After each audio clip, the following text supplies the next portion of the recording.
My fiancé swore he'd never have children. Then his sister's announcement shattered our perfect life and revealed the monstrous lie he'd built around me. I don't want kids.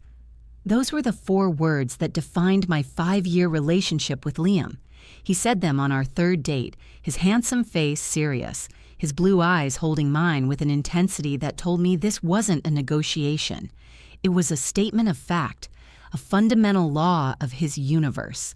And I, so completely smitten with this man who made me laugh until I cried and held me like I was the most precious thing in the world, accepted it. I was 24 at the time, and the idea of children was a distant, hazy concept anyway. A life with Liam, full of travel, spontaneity, and us-focused adventure, sounded like a dream. I told myself it was my dream, too. Liam's reasoning was always rooted in his past. His parents had been, in his words, spectacularly selfish, and he'd essentially raised his younger sister, Chloe. From the age of 16, he was the one making sure she had dinner, the one helping with homework, the one attending parent-teacher conferences when their parents were off on another one of their find-themselves trips. He'd already done the parenting thing, he'd say, a shadow passing over his face. He'd sacrificed his youth for her, and he was done. His life was his own now, and he wanted to share it with me and me alone. His devotion to Chloe was, I thought, his most admirable quality. It was fierce and absolute. She was 25 now, a little fragile and flighty, constantly leaning on Liam for support. He was her rock, her financial advisor, her handyman, and her therapist, all rolled into one. Scarcely a day went by without a call from Chloe about some minor crisis. A difficult client at her graphic design job, a fight with her landlord, a guy who hadn't texted back. Liam would always drop everything. He'd leave in the middle of dinner to go fix a leaky faucet for her. He'd spend hours on the phone, talking her down from some perceived slight. I saw it as a testament to his character. He was a protector, a man who took his responsibilities seriously. It was the very reason he didn't want kids. He knew what it took, and he'd already given it his all. Over the years, I became the cool, supportive girlfriend. I'd have a glass of wine waiting for him when he'd get back from one of Chloe's emergencies. I'd listen patiently as he vented about her latest drama. I even became friends with Chloe in a way. She was sweet, if a bit draining, always complimenting my clothes or my cooking, but there was a strange undercurrent to our interactions. Sometimes I'd catch her looking at Liam with an expression that was more than just sisterly affection. It was a possessive, almost proprietary gaze. I'd always brush it off. They had a unique bond, forged in the fires of a dysfunctional childhood. Who was I to judge it? Last month, on my 29th birthday, Liam proposed. He did it on a trip to Italy we'd been planning for years, on a balcony overlooking the Amalfi Coast. It was perfect. The ring was perfect. He was perfect. As he slid the diamond onto my finger, he looked at me and said, "A whole life, Clara. Just you and me. No complications. Just us." I cried, overwhelmed with love and the beautiful, streamlined future he was painting for us. The small, long-buried part of me that once pictured tiny hands in mine was finally, decisively silenced. This was enough. He was enough.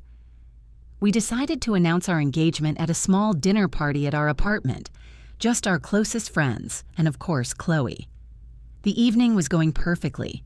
The champagne was flowing, everyone was gushing over the ring, and Liam was glowing with happiness. Chloe was the last to arrive, flustered and apologetic. She looked different. There was a radiance to her, a soft, secretive smile on her face that I'd never seen before. "Sorry I'm late, everyone," she announced, her voice trembling slightly. I have my own little announcement to make." A hush fell over the room. Liam's smile tightened just a fraction. "What is it, Chloe?" he asked, his voice gentle. She took a deep breath, her eyes darting around the room before landing on Liam. She pulled a folded piece of paper from her purse and slowly unfolded it. It was a grainy black and white image, an ultrasound. "I'm pregnant," she whispered. A wave of shock followed by congratulations filled the room. I felt a pang of something complex pity for her, knowing she'd likely be a single mom, and a surge of anxiety for Liam, who was now facing the one thing he'd spent his entire adult life avoiding. I watched his face. He was pale, his expression unreadable. Our friend Sarah broke the silence, asking the question on everyone's mind. "Oh my God, Chloe, that's amazing. Who's the father?" Chloe's gaze didn't waver from her brother. A triumphant private smile played on her lips, a smile that made the blood in my veins run cold. She held up the ultrasound picture, a gesture that was suddenly less of an announcement and more of a claim. "We haven't told anyone yet," she said, her voice soft but clear as a bell. "But we were thinking of naming a boy after his grandfather. You know, Liam's dad." The air in the room didn't just get quiet, it ceased to exist. It was sucked into a vacuum, the sound of my own heartbeat roaring in my ears like a freight train. Liam's dad. My mind scrambled, trying to find a loophole, a misunderstanding. They had the same dad. So, she was naming the baby after their father? But she'd said we. She was looking at Liam. And Liam. Liam looked like he'd been shot. The color drained from his face, leaving a waxy gray pallor. His hand, which had been resting on my back, was suddenly gone. Our friend Sarah, bless her socially awkward heart, tried to fix it. "Oh, you mean you're naming him after your dad? That's so sweet," she chirped, her voice unnaturally high. Chloe's smile didn't falter. It was serene, beatific, the smile of a martyr revealing a holy truth. "Yes," she said, her eyes still locked on Liam. "Our dad." The silence that followed was different. It was heavy, suffocating. Our friends, who moments before were laughing and celebrating our future, now looked like they'd stumbled into a stranger's funeral. Eyes darted from Chloe to Liam to the diamond ring on my finger, which suddenly felt like a shackle. I couldn't breathe. I felt like I was watching a movie about someone else's life imploding. This couldn't be real. It was a sick, twisted joke. Liam finally moved. He took a step towards Chloe, his movement stiff, robotic. "Chloe," he said, his voice a low, dangerous rasp. "What are you doing? This is not the time." "It's the perfect time," she replied, her voice still impossibly gentle. "We're all here. The family is all here." She placed a hand on her still flat stomach, a gesture so full of maternal pride it made me want to scream. That's when the exodus began.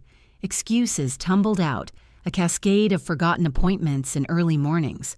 "Oh, look at the time. We should really get going.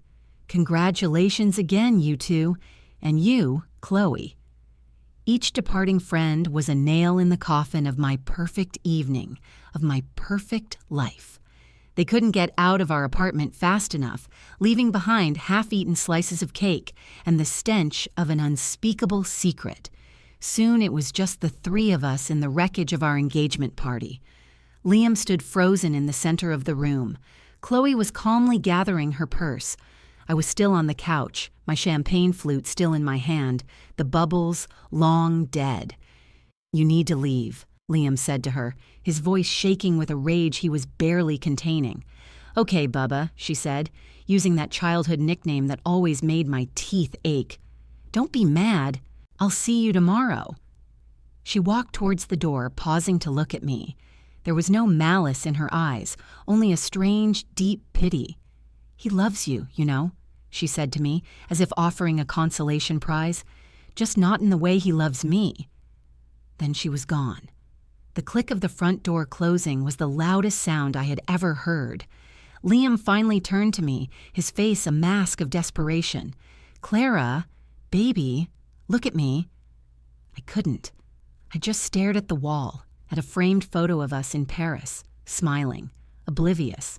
"She's not well," he began, his words rushing out.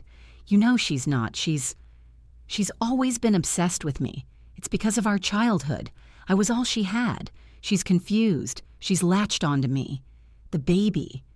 God, Clara, the baby is probably some guy's from a one-night stand that she's scared to name. So she's making this up. It's not me. I swear to you, on my life, It is not my baby." He knelt in front of me, taking my hands. They were ice cold. He was crying, tears streaming down his face. "Please, Clara. 5 years. You know me. I don't want kids. I would never do this. To you, to us." And a part of me, the part that loved him so desperately, wanted to believe it. It was a plausible story. Chloe was fragile. She was completely dependent on him. Maybe this was some twisted psychological break, a desperate attempt to keep her brother from leaving her, from marrying me. I wanted that to be the truth more than I had ever wanted anything. I looked into his pleading, tear-filled blue eyes, and I felt my resolve begin to crack. I let out a shaky breath, ready to let him convince me, and then my phone, sitting on the cushion beside me, buzzed. I glanced down, an unknown number. I almost ignored it, but some instinct made me pick it up. It was a text message. 2, actually. The first was a picture, a screenshot of a text exchange. The contact name was just L. The messages were dated from 6 weeks ago. Why, I can't stop thinking about last night. Chloe. Me neither. I've never been happier. L, this is crazy. We can't.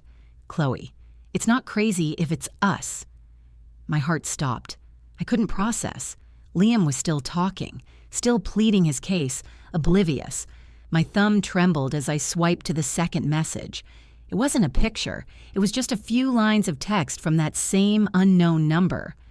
He told me about the proposal. I guess I had to do something. If you want the whole truth, it's not in his phone. He's too smart for that. Check the hollowed-out book on his shelf, the copy of Moby Dick. My blood went cold. It felt like every ounce of warmth had been siphoned out of my body, leaving behind a brittle, hollow shell. Liam was still talking, his voice a frantic buzz in the background. "Clara, say something, please. Just tell me you believe me. Tell me we can fix this." His hands were still holding mine, but I couldn't feel them. I was 1,000 miles away, staring at the words on the screen, at the damning little heart emoji next to his initial. LS, the bookshelf, his copy of Moby Dick. It was an old leather-bound edition he'd found at a flea market years ago. He kept it on the bottom shelf beside his collection of vinyl records. I dusted it 100 times. I'd run my fingers over the faded gold lettering of the title, never suspecting it was anything more than a book, a hollowed-out book, the kind of thing you see in old spy movies. The sheer calculated deception of it was a physical blow. I pulled my hands from his grasp and stood up. My legs felt unsteady, like a newborn foal's. Liam looked up at me, his face a mess of tears and confusion. "Clara? What is it? What's on your phone?" I didn't answer him. I walked across the living room, my movements slow and deliberate, each step an eternity. The room seemed to stretch and distort around me. I could see the book from where I stood. It was just a book. Please, just be a book. Maybe this was all part of Chloe's sick game. Maybe she'd sent the message from a friend's phone to mess with my head. Maybe the book was empty. I knelt down, my knees cracking in the silence. My fingers trembled as I reached for the thick spine. The leather felt cool and smooth under my fingertips. It was heavier than I remembered, or maybe my arms were just weaker. I pulled it from the shelf. Liam was on his feet now. "What are you doing?" "Clara, that's just an old book. Talk to me." His voice was rising, a sharp edge of panic cutting through his pleas. I turned the book over in my hands. There was nothing to indicate it was fake. I fumbled with the cover, my fingers clumsy and numb. I finally got it open, and my breath caught in my throat. It wasn't paper. The inside was a carved-out rectangle lined with cheap red felt, and nestled inside was a small black burner phone, a cheap, untraceable little brick, the kind people use when they have something to hide. I looked up at Liam. The mask was gone. The desperation, the tears, the pleading, it all evaporated in an instant, replaced by an expression I had never seen on his face before. It was cold, hard, the look of a man who had been caught. He didn't say a word. He just stared at the phone in my hands, his jaw clenched. The silence was his confession. My mind was a chaotic storm. 5 years. 5 years of "I don't want kids." 5 years of his tragic backstory, of him being the selfless big brother who'd already done his time. It was all a lie. A carefully constructed, perfectly performed lie.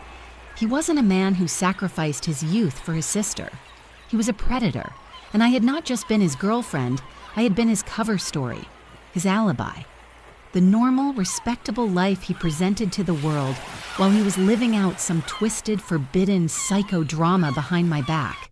Every late-night call from Chloe, every emergency faucet repair, every long talk where I'd patiently listened and offered support all replayed in my head, now tainted with a horrifying new context. I had been their enabler, the fool who made their secret life possible.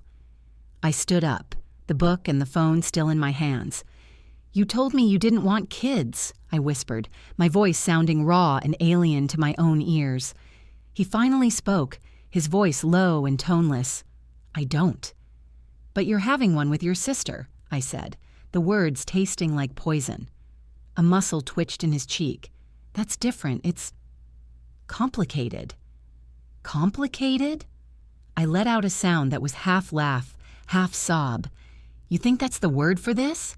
Complicated? What were you gonna do, Liam? Was I supposed to be the cool aunt to your incest baby? Was that the plan? We'd have our perfect child-free life, and you'd just pop over to your sister's house to play daddy on the weekends?" He flinched. "It wasn't supposed to happen. The baby. It was a mistake." "Oh, the baby was the mistake." I felt a surge of white-hot rage that was so intense it made me dizzy. Not sleeping with your own sister for who knows how long? Not lying to my face every single day for 5 years. The baby was the problem you couldn't solve. I opened the burner phone. There was no password. The screen lit up, showing a call log and a message inbox. Dozens of texts. Hundreds, maybe. My thumb hovered over the screen. I knew I shouldn't look. I knew that whatever I found would be seared into my brain forever. But I had to. I had to know the full scope of the lie I had been living. I clicked on the inbox, and the first message at the top made my entire body go rigid. It was from Chloe, sent just an hour before she arrived at our party. "He loves you, but he's mine. Don't forget that. By the way, the morning sickness is getting worse. Your brother owes me a foot rub tonight." I scrolled down, my vision blurring. Photos of them, tangled in bed, explicit messages detailing things they'd done while I was at work, or out with friends, or sleeping in the next room. And then I saw it. A message from Liam to Chloe, dated the day after he proposed to me in Italy. "It's done," it read. She said yes. Phase 1 is complete. She'll be the perfect beard. No one will ever suspect a thing. Phase 1 is complete. The words hung in the air between us, small and black and utterly monstrous. A beard. He had called me his beard. The entire proposal, the trip to Italy, the ring on my finger, it wasn't a promise of a future. It was a strategic maneuver, a piece of emotional architecture designed to hide the rotten, decaying truth of his life. My love for him, my belief in our future, my acceptance of his child-free stance. It was all just camouflage. I wasn't his partner. I was his human shield. The phone slipped from my numb fingers and clattered onto the hardwood floor. Liam didn't move to pick it up. He just watched me. His expression shuddered. His conscience, if he had one, safely locked away behind those cold blue eyes. The man I loved, the man I had planned to marry, didn't exist. He was a fiction, a character Liam had invented for me, for our friends, for the world. The real Liam was the one in those text messages, a manipulative, incestuous monster who saw me as nothing more than a tool. "Get out," I said. My voice was eerily calm, detached. It felt like I was floating somewhere above my own body, watching this scene unfold. "Clara, let me explain," he started, taking a step toward me. "No." I held up a hand, and to my surprise, it was steady. "There is no explanation for this. There is only the truth. You used me. You built our entire 5-year relationship on a lie so vile, I don't even have a name for it. You disgust me." I walked over to the front door and opened it wide, letting the cold night air rush into the apartment. "I want you out of my apartment, now." I emphasized the word my. The lease was in my name, a small detail I had never cared about until this exact moment. It was a lifeline. He hesitated, a flash of something. Was it panic? Crossing his face. "Where am I supposed to go?" A laugh, sharp and bitter, escaped my lips. "I don't know, Liam. Go to your sister's. Go be a family. Just get out of my sight." He slowly walked towards the door, his shoulders slumped. He looked pathetic. A part of me, a deeply conditioned part that had spent years wanting to soothe his pain, felt a flicker of pity. I crushed it. He stopped in the doorway and turned back to me, his face pleading one last time. "Clara, everything I felt for you, it wasn't all a lie." "Don't," I said, my voice like ice. "Don't you dare try to salvage one single piece of this. Nothing was real. You made sure of that. Goodbye, Liam." I slammed the door in his face, the sound echoing the final, brutal shattering of my heart. I slid the deadbolt across, then the chain. Leaning my forehead against the cool wood of the door, I finally let out the breath I felt like I'd been holding since Chloe unfolded that ultrasound. I didn't cry. I was too empty, too scoured out. I felt like a house that had been burned down to its foundations. Nothing was left but smoke and ash. The next few days were a blur of logistics. I packed his things, every shirt, every book, every stupid souvenir from our trips together. I piled them into trash bags and left them outside the apartment building with a text to his regular phone. "Your things are outside." I blocked his number. I blocked Chloe's number. Then I sat down and methodically went through my phone, my laptop, my social media, deleting every single picture of us. It was a digital exorcism, wiping away 5 years of a life that had never truly been mine. My friends rallied around me. They brought food I didn't eat, watched movies I didn't see, and filled the silence with chatter I didn't hear. They were furious on my behalf, calling Liam every name under the sun, but none of them could truly understand the specific horror of the situation. How do you explain to someone that your fiancé's deep, tragic devotion to his sister was actually something else entirely? How do you say the words incest baby out loud? A week later, I was starting to feel the first glimmers of something other than shock. A cold, hard anger was beginning to crystallize in my chest. He wasn't going to get away with this. He wasn't just going to slink off into his new life with his sister/mother of his child and leave me with the wreckage. He had called me his beard. He had used my reputation, my love, my life as his cover. It was time for phase 2, my phase 2. I knew Liam's parents were, as he'd said, selfish and distant. But they weren't non-existent. They lived a few states away, a wealthy, image-obsessed couple who I'd only met twice. Liam and Chloe had always presented a united front to them, the two abandoned children against the world. I had their number from a Christmas card list. My finger hovered over the contact. This was a nuclear option. This would unleash a fallout that would incinerate what was left of their family. I hesitated for a moment, then I pressed the call button. His mother, Eleanor, answered on the second ring, her voice crisp and impatient. "Hello?" "Eleanor, it's Clara," I said, my voice steady. "Liam's fiancée, or, I guess, ex-fiancée now." "Clara, dear," she said, her tone softening slightly. "I was so sorry to hear you two called off the wedding. Liam said you just realized you wanted different things. These things happen." "That's not exactly what happened," I said, taking a deep breath. "The reason we broke up is because Liam is having a baby." There was a pause. "A baby? But he's always been so adamant about not wanting children. He got that from us, you know. Who is the mother?" I closed my eyes, picturing the ultrasound photo. I pictured the texts. I pictured the little burner phone in the hollowed-out book. The mother! I said, each word a perfectly polished stone of vengeance, is Chloe. The silence on the other end of the line was absolute, a dead void of shock. I thought for a second she might have hung up. Then I heard a strange sound, a small, choked gasp. When Eleanor finally spoke, her voice was a strangled whisper, laced with a dawning horror that chilled me to the bone. "Oh God," she breathed. "It's happened again." "Happened again?" I repeated the words, my mind struggling to catch up. The phrase hung in the air, dripping with a history I couldn't comprehend. What could possibly have happened again? Eleanor was breathing heavily, a series of short, panicked gasps. "Clara, where are you? Are you safe? Are you still in the apartment?" "Yes, I'm here. Liam is gone." "What are you talking about, Eleanor? What happened again?" "My husband. My ex-husband now, I suppose." She corrected herself, her voice trembling. "Thomas. He and his sister. When we were first married, I always thought their relationship was strange, intensely close, just like Liam and Chloe. I thought it was just a family quirk.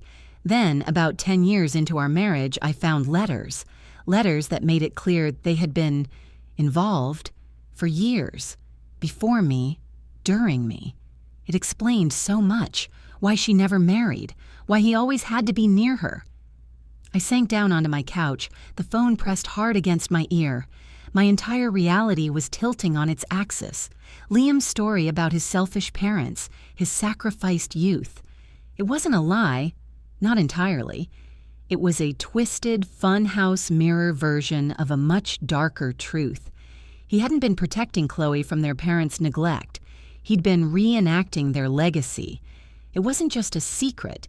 It was a generational curse, a sickness passed down from father to son.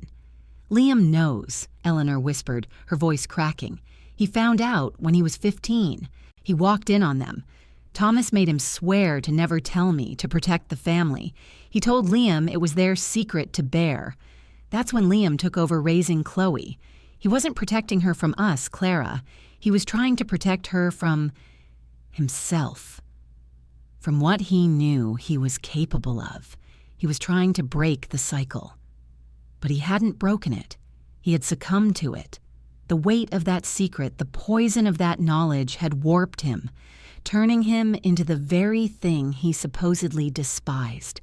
His "I don't want kids" mantra wasn't about a sacrificed youth. It was about not wanting to propagate this horrifying inheritance.